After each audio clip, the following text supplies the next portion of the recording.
ಸ್ವಾತಂತ್ರ್ಯದ ನಂತರವೂ ಕನ್ನಡದ ಕೆಲವು ಜಿಲ್ಲೆಗಳು ಕನ್ನಡಿಗರ ಪಾಲಾಗದಿರುವುದು ನಿಮಗೆ ಗೊತ್ತಿದೆಯೇ?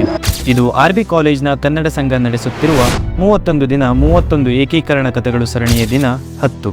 1947ರ ನಂತರವೂ ಹೈದರಾಬಾದ್ನ ನಿಜಾಂ ಮೀರ್ ಉಸ್ಮಾನ್ ಅಲಿ ಖಾನ್ ಸ್ವತಂತ್ರವಾಗಿ ಉಳಿಯಲು ಅಥವಾ ತನ್ನ ಪ್ರಾಂತ್ಯವನ್ನು ಪಾಕಿಸ್ತಾನಕ್ಕೆ ಸೇರಿಸಲು ಬಯಸಿದ್ದರಿಂದ ಆ ಪ್ರಾಂತ್ಯದಲ್ಲಿ ಬರುವ ಕನ್ನಡ ಮಾತನಾಡುವ ಪ್ರದೇಶಗಳಾದ ಕಲಬುರಗಿ, ಬೀದರ್, ರಾಯಚೂರು, ಯಾದಗಿರಿ ಮತ್ತು ಕೊಪ್ಪಳದ ಜನತೆಗೆ 1947ರ ನಂತರವೂ ಸ್ವಾತಂತ್ರ್ಯ ದೊರೆಯದಂತಾಯಿತು. ಇದರೊಂದಿಗೆ ನಿಜಾಮನ ಆಡಳಿತವು ಕನ್ನಡ ಶಾಲೆಗಳನ್ನು ನಿರ್ಲಕ್ಷಿಸಿ ಉರ್ದು ಭಾಷೆಯನ್ನು ಜನಗಳ ಮೇಲೆ ಬಲವಂತವಾಗಿ ಹೇರಲಾಯಿತು. ಜಮೀನ್ದಾರರು ರೈತರ ಮೇಲೆ ಹೆಚ್ಚಿನ ತೆರಿಗೆ ಮತ್ತು ಬಾಂಡೆಡ್ ಲೇಬರ್ಗಳನ್ನು ಹೇರತೊಡಗಿದರು. ಖಾಸಗಿ ಸೈನ್ಯವಾದ ರಜಾಕಾರರು ಹಿಂದೂಗಳ ಮತ್ತು ಭಾರತ ವಿಲೀನವನ್ನು ಬೆಂಬಲಿಸಿದವರ ಮೇಲೆ ದೌರ್ಜನ್ಯ ಎಸಗಿದರು. ಈ ದಬ್ಬಾಳಿಕೆಯ ವಿರುದ್ಧ ಸ್ವಾಮಿ ರಮಾನಂದ ತೀರ್ಥರಂತಹ ಸ್ಥಳೀಯ ಸ್ವಾತಂತ್ರ್ಯ ಹೋರಾಟಗಾರರು ರಹಸ್ಯವಾಗಿ ಚಳುವಳಿಗಳನ್ನು ಆಯೋಜಿಸಿದರು.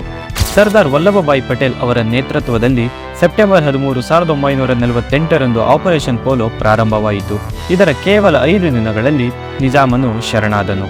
ಇದರ ಪರಿಣಾಮವಾಗಿ ಹೈದರಾಬಾದ್ ಕರ್ನಾಟಕದ ಜನತೆಗೆ 1 ವರ್ಷದ ನಂತರ ನಿಜವಾದ ಸ್ವಾತಂತ್ರ್ಯ ದೊರೆತ ಹಾಗೆ ಆಯಿತು. ಜೊತೆಗೆ ಕನ್ನಡ ಶಾಲೆಗಳು, ಸಾಂಸ್ಕೃತಿಕ ಚಟುವಟಿಕೆಗಳು ಮತ್ತೆ ಜೀವಂತವಾದವು. ಹೈದರಾಬಾದ್ ಕರ್ನಾಟಕದ ನಾಯಕರು ಈಗ ಏಕೀಕರಣಕ್ಕಾಗಿ ಎಲ್ಲ ಕನ್ನಡ ಪ್ರದೇಶಗಳೊಂದಿಗೆ ಕೈಜೋಡಿಸಿದರು. ಈ ನಡುವೆ ಮಡಿಕೇರಿ ರಾಜಧಾನಿಯಾಗಿದ್ದ ಕೂರ್ಗ್ ಪ್ರಾಂತ್ಯ ಭಾರತದ ಭಾಗವಾದರೂ ತನ್ನದೇ ಸಣ್ಣ ಆಡಳಿತವನ್ನು ಹೊಂದಿತ್ತು. ಕೊಡಗು ರಾಜ್ಯದಲ್ಲಿ ತಮ್ಮ ಪ್ರಾದೇಶಿಕ ಸಂಸ್ಕೃತಿ ಮತ್ತು ರಾಜಕೀಯ ಧ್ವನಿಯನ್ನು ರಕ್ಷಿಸಲು ಮೈಸೂರು ರಾಜ್ಯದೊಂದಿಗೆ ಸೇರ್ಪಡೆಗೆ ವಿರೋಧ ವ್ಯಕ್ತಪಡಿಸಿದ ಮುಖ್ಯ ರಾಜಕೀಯ ಪಕ್ಷ ಯಾವುದು? ಕಮೆಂಟ್ನಲ್ಲಿ ಉತ್ತರಿಸಿ. ಧನ್ಯವಾದಗಳು.